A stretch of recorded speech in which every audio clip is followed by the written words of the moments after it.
వక్రతుండ మహాకాయ సూర్యకోటి సమప్రభ నిర్విఘ్నం కురు మే దేవ సర్వకార్యేషు సర్వదా.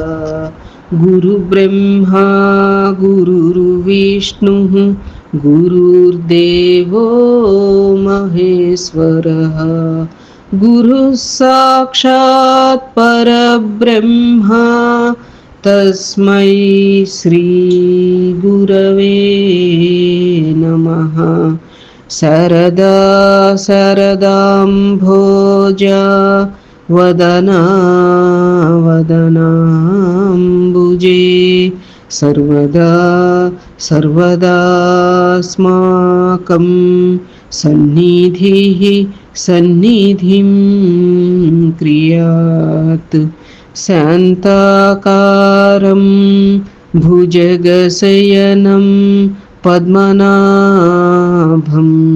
సురేశం విశ్వాధారం గగనసదృశం మేఘవర్ణం శుభాంగం లక్ష్మీకాంతం కమలనయనం యోగిహృద్యానగమ్యం వందే విష్ణుం భవభయహరం సర్వలోకైకనాథం. ఓం గం గణపతయే నమః. సద్గురవే నమః. శ్రీ మహాసరస్వత్యై నమః. శ్రీలక్ష్మీనారాయణాభ్యాం నమః. మనము శ్రీమన్నారాయణీయం 63వ దశకానికి చేరుకున్నామమ్మా.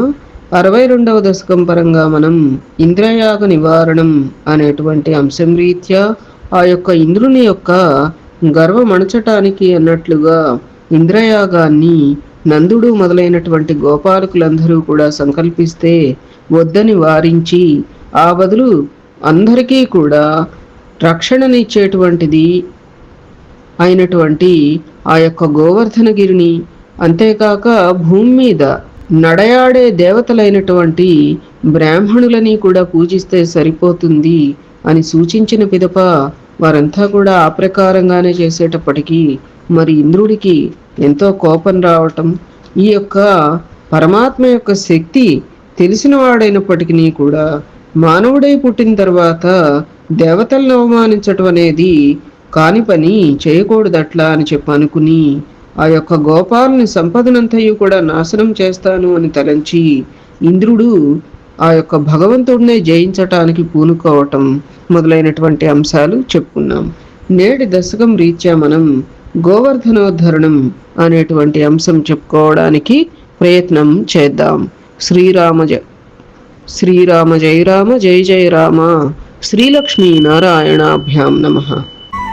దదృశిరే కిల తత్క్షణమక్షతస్తనితభృంజిత కంపితటదిక్తటాః సుషమయా భవదంగతులాం గతావ్రజపదోపరివారిధరాస్త్వయా. శ్రీలక్ష్మీ నారాయణాభ్యాం నమః. ప్రభు, అప్పుడు నందవ్రజంపై ఇంద్రుడు పంపిన మబ్బులు ఉరుముచు దట్టముగా క్రమ్ముకొనినవి. ఆ మబ్బుల యొక్క నితాంత గర్జనలచే దిక్కులన్నీను కంపించిపోయినవి. ఆ మబ్బుల కాంతి నీ నీలమేఘ ఛాయను తలపించుచుండెను. అది అప్పుడు ఇంద్రుడు నందవ్రజంపై పంపినటువంటి మబ్బులు ఉరుముచు దట్టంగా క్రమ్ముకున్నాయట. మబ్బుల యొక్క నితాంత గర్జనలచే దిక్కులన్నీ కూడా కంపించిపోయాయట అమ్మ. అంతేకాక ఆ మబ్బుల కాంతి ఎట్లా ఉంది అంటే ఆ యొక్క కృష్ణ పరమాత్మ యొక్క శరీర ఛాయను, నీలమేఘ ఛాయను తలపిస్తూ ఉందిట. శ్రీలక్ష్మీ నారాయణాభ్యాం నమః. విపులకరకమిశ్రైస్తోయధారానిపాతైః దిశి దిశి పశుపానాం మండలే దండ్యమానే కుపితహరికృతాన్నః పాహి పాహీతి తేషాం వచనమజిత శృణ్వన్ మా బిభీతేత్యభాణీః. శ్రీలక్ష్మీ నారాయణాభ్యాం నమః. దేవా, నందవ్రజంపై తీవ్రమైన వడగండ్లతో వర్షధారలు పడుచుండెను. వాటి ధాటికి తట్టుకొనలేక పశుపాలకులు అటూ ఇటూ పరుగులెత్తసాగిరి. అప్పుడా గోపాలురు ఇంద్రుడు కోపముచే ఇట్లు వడగండ్లను వర్షించుచున్నాడు, మమ్ములను ఎట్లైనను రక్షింపుము అని నిన్ను వేడుకొనసాగిరి. అప్పుడు నీవు వారికి భయపడవద్దు అని అభయము సంగీతివి తండ్రి. అది నందవ్రజంపై ఇంద్రుడి యొక్క కోపంతో ఇందాక మబ్బులన్నీ కూడా అటువైపు బాగా ఉరుముచు దట్టంగా కమ్ముకున్నాయని చెప్పుకున్నాం కదా. ఆ రకంగా వడగండ్లతో వర్షధారలు పడటం మొదలుపెట్టిందిట అమ్మ. ఆ ధాటికి తట్టుకోలేక పశుపాలకులందరూ కూడా ఇటు అటు పరుగులెత్తసాగారుట. అప్పుడు గోపాలురందరూ కూడా ఇంద్రుడు కోపంచేనే ఇట్లు వడగండ్లను వర్షించుచున్నాడు, మమ్ములను ఎట్లయినా సరే కృష్ణయ్య నీవే రక్షించాలి అని వేడుకున్నారుట. అప్పుడు కృష్ణ పరమాత్మ వారందరితో భయపడవద్దు అని అభయహస్తాన్ని చూపాడనమాట. శ్రీలక్ష్మీ నారాయణాభ్యాం నమః. కుల ఇహ ఖలు గోత్రో దైవతం గోత్రసేత్రోః విహతిమిహ సరుంధ్యాత్ కోనువః సంశయోస్మిన్ ఇతి సహసితవాదీ దేవా గోవర్ధనాద్రిం త్వరితముదమూలో మూలతో బాలదోర్భ్యాం. శ్రీలక్ష్మీ నారాయణాభ్యాం నమః. మన గోపాలకులకు అందరికీ ఈ గోవర్ధన పర్వతమే దైవం. ఈ పర్వతమే పర్వత శత్రువైన ఇంద్రుని ఆగడములను అడ్డగించి రక్షించును. ఇందు సంశయించవలసినది ఏమీ లేదు అని పలుకుచు వెంటనే చిరునవ్వుతో నీ చిట్టి చేతులచే గోవర్ధన పర్వతమును సమూలముగా కదిలించితివి తండ్రి అని ఏమన్నాడుట. వాళ్ళందరూ కూడా కృష్ణయ్య నువ్వే మమ్మల్ని ఎట్లాగైనా రక్షించాలి అని చెప్పి గోపాలకులందరూ కూడా అడిగితే అభయహస్తాన్నిచ్చాడు భయపడకండి అని చెప్పి. అప్పుడు వాళ్లతో ఇలా అన్నారుట, గోవర్ధన పర్వతమే మనకి దైవం. ఈ పర్వతమే పర్వత శత్రువైనటువంటి ఇంద్రుని ఆగడములను అడ్డగించి రక్షించును. పర్వతాలకి శత్రువు ఇంద్రుడు ఎందుచేత అని చెప్పుకున్నాము. ఆ పర్వతాలు రెక్కలతో ఇలా ఇలా అవి ఎగురుతూ ఉన్న సమయంలో ఇంద్రుడు ఆ పర్వతాలన్నిటికీ కూడా రెక్కలను తన వజ్రాయుధంతో ఖండిస్తాడు. తద్వారా పర్వతాలకు ఆయన శత్రువు కదా. అట్లాంటి పర్వత శత్రువైన ఇంద్రుని ఆగడాలను ఈ గోవర్ధన పర్వతమే అడ్డగించి మనల్ని అందరినీ రక్షిస్తుంది. ఇందు సంశయించవలసినది ఏమీ లేదు అని పలుకుచు వెంటనే చిరునవ్వుతో ఆ యొక్క చిట్టి చిట్టి చేతులతో గోవర్ధన పర్వతమును సమూలముగా కదిలించాడుట అమ్మ. శ్రీలక్ష్మీ నారాయణాభ్యాం నమః. తదను గిరివరస్య ప్రోధృతస్యాస్య తావత్ సికతిల మృదుదేశే దూరతో వారితాపే పరికర పరిమిశ్రాన్ ధేను గోపానధస్తాత్ ఉపనిదధ హస్తపద్మేన శైలం. శ్రీలక్ష్మీ నారాయణాభ్యాం నమః. స్వామి, నీవు ఆ గోవర్ధన పర్వతమును సుకుమారమైన నీ చేతితో పైకెత్తితివి. పిమ్మట నీవు గోపాలురును తమ పరికరములతోనూ గోవులతోనూ ఆ పర్వతము క్రింద ఉన్నటువంటి ఇసుక తిన్నెల మీదకి రమ్మని పిలిచితివి. వెంటనే వారందరూ అతడికి చేరిరి. ఫలితముగా పర్వతముపై పడిన వర్షజలమంతయును దూరముగా తొలగిపోయెను. దేవా, నీవు ఆ విధముగా గోవులను గోపాలురను వడగండ్లవాన ప్రమాదము నుండి రక్షించితివి తండ్రి అని చూడండి, ఆ గోవర్ధన పర్వతాన్ని సుకుమారమైనటువంటి చేతితో పైకెత్తాట. మరి చిటికని వేలి మీద నిలబెట్టినట్టు చెప్పలేదా ఇక్కడ? మామూలుగా మనం అట్లా అనుకుంటాం కదా. అయితే ఆ గోవర్ధన గిరిని పైకి ఎత్తేటప్పటికి గోవులతోనూ గోపాలునందరినీ కూడా రమ్మనమని పిలిచాడుట. ఎట్లా రమ్మన్నాడు? గోపాలురందరినీ కూడా తమ తమ పరికరములతోనూ గోవులతోనూ ఆ పర్వతం క్రింద గల ఇసుక తిన్నెల మీదకి రమ్మనమని పిలిచాడుట. వెంటనే వారంతా అక్కడికి చేరారుట. ఫలితంగా పర్వతంపై పడినటువంటి వర్షజలమంతయు కూడా దూరంగా పోయింది. ఆ విధముగా గోవులను గోపాలురను వడగండ్లవాన ప్రమాదము నుండి ఆ యొక్క కృష్ణ పరమాత్మ రక్షించారుట. అమ్మ శ్రీలక్ష్మీ నారాయణాభ్యాం నమః. భవతి విధృత శైలే బాలికాభిర్వయస్త్యైః అపి విహిత విలాసం కేళిలాపాదిలోలే సవిధమిలిత ధేనూరేకహస్తేన కండు యతి సతి పశుపాలా స్తోషమైషంత సరువే. శ్రీలక్ష్మీ నారాయణాభ్యాం నమః. ప్రభు, నీవు ఒక చేతితో గోవర్ధన పర్వతమునెత్తి ఆ పర్వతము క్రింద ఉన్న నీ స్నేహితులతో గోపకన్యలతో విలాసముగా నవ్వుచూ మాటలాడుచుంటివి. అట్లే నీ దగ్గర నిలబడి ఉన్న ఆవులను మరి ఒక చేతితో దువ్వుచూ వాటికి హాయిని గూర్చుచుంటివి. దీనిని చూచి గోపాలురందరూ చాలా సంతోషపడిరి అని. ఒక చేత్తోనేమో గోవర్ధన పర్వతం ఎత్తారు కదా, ఆ పర్వతం క్రింద ఉన్నటువంటి ఈ గోపకన్యలతోనూ గోపాల బాలకులతోనూ అందరితో కూడా విలాసంగా నవ్వుతూ మాట్లాడుతూ ఉన్నారుట. అట్లే ఇంకో చేత్తో తన దగ్గర నిలబడి ఉన్నటువంటి ఆవులని చక్కగా దువ్వుచూ వాటికి హాయిని గూర్చుచూ ఉన్నారుట. ఇదంతా చూసి గోపాలురందరూ చాలా సంతోషపడ్డారుట. అమ్మ శ్రీలక్ష్మీ నారాయణాభ్యాం నమః. అతి మహాన్ గిరిరేషతు వామకే కరసరోరుహితం ధరతే చిరం కిమిదమద్భుతమద్రిబలం వితి త్వదవలోకిభిరాకథి గోపకైః. శ్రీలక్ష్మీ నారాయణాభ్యాం నమః. ఈ గోవర్ధన పర్వతం చాలా పెద్దది.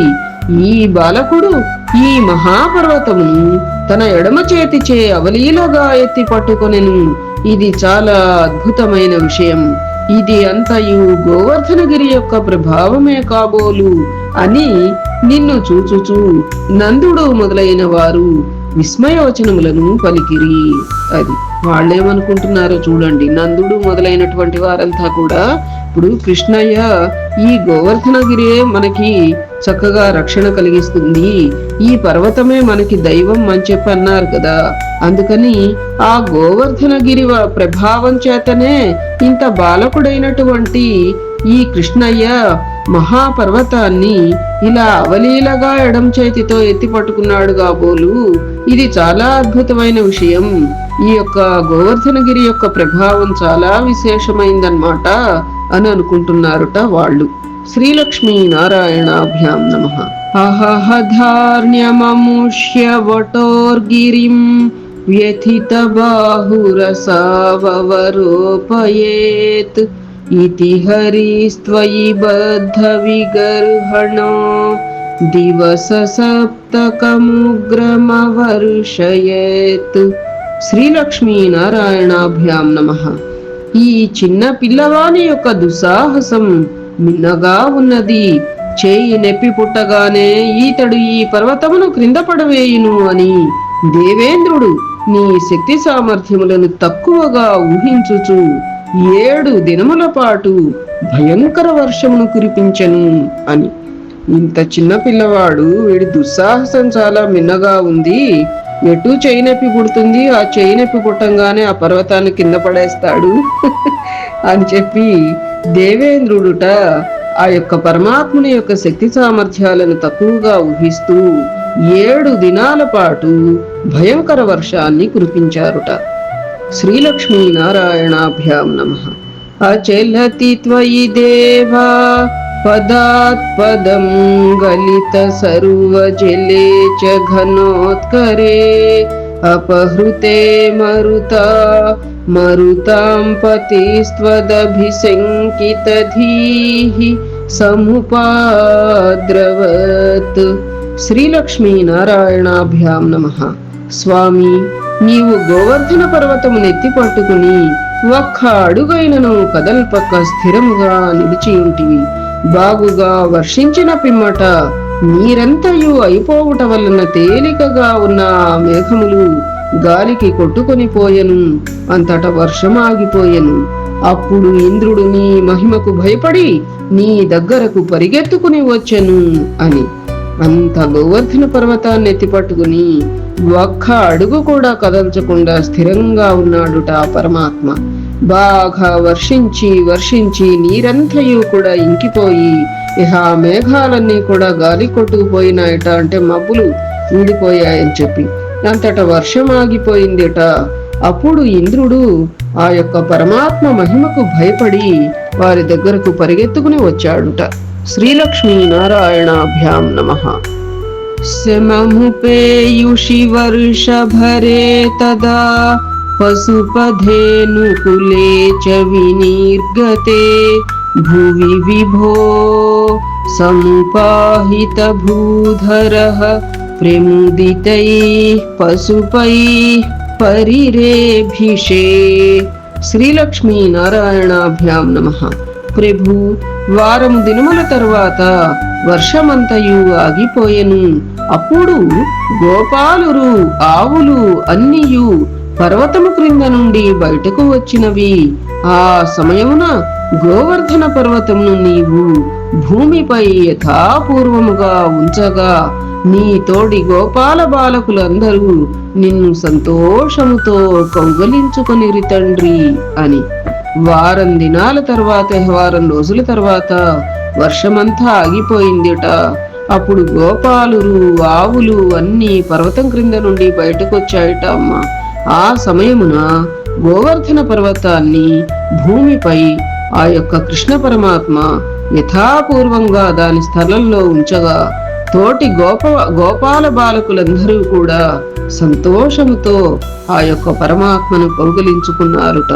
శ్రీలక్ష్మీ నారాయణాభ్యాం నమః. ధరణిమేవ పురా ధృతవానసి క్షితిధరోద్ధరణే తవ కః శ్రమః ఇతి నుత స్త్రిదశైః కమలాపతే గురుపురాలయ పాలయ మాం గదాత్. శ్రీలక్ష్మీ నారాయణాభ్యాం నమః. స్వామి, నీవు పూర్వం వరాహావతార కాలమున భూమినంతయు అవలీలగా మోసితివి. అట్టి నీకు ఒక పర్వతమును మోయట ఒక లెక్కలోనిది కాదు అని దేవతలందరూ ఆకాశమున ఉండి నిన్ను స్తుతించుచుండిరి. అట్టి గురువాయూరప్ప శ్రీమన్నారాయణ, నా రోగములనన్నిటినీ బాపుము తండ్రి అని. అయితే పూర్వం వరాహావతార కాలంలో మరి భూమినంతా కూడా అవలీలగా మోసిన నీకు ఒక పర్వతాన్ని మోయట ఒక లెక్కలోదా తండ్రి అని దేవతలందరూ కూడా ఆకాశమున ఉండి ఆ యొక్క పరమాత్ముడిని స్తుతించారుట అమ్మ. అటి గురువాయూరప్ప శ్రీమన్నారాయణ స్వామి, మా రోగాలన్నిటినీ కూడా బాపుము తండ్రి, పోగొట్టుము తండ్రి అని. శ్రీలక్ష్మీ నారాయణాభ్యాం నమః. గోవర్ధనోద్ధరణం అను 63వ దశకం సమాప్తం. నారాయణ నారాయణ నారాయణ నారాయణ నారాయణ నారాయణ నారాయణ నారాయణ నారాయణ నారాయణ నారాయణ నారాయణ నారాయణ నారాయణ నారాయణ నారాయణ. శుభం భవతు. ఏతత్ ఫలం సర్వం సద్గురు చరణారవిందార్పణమస్తు. సద్గురవే నమః. శ్రీమాత్రే నమః. శ్రీలక్ష్మీనారాయణాభ్యాం నమః.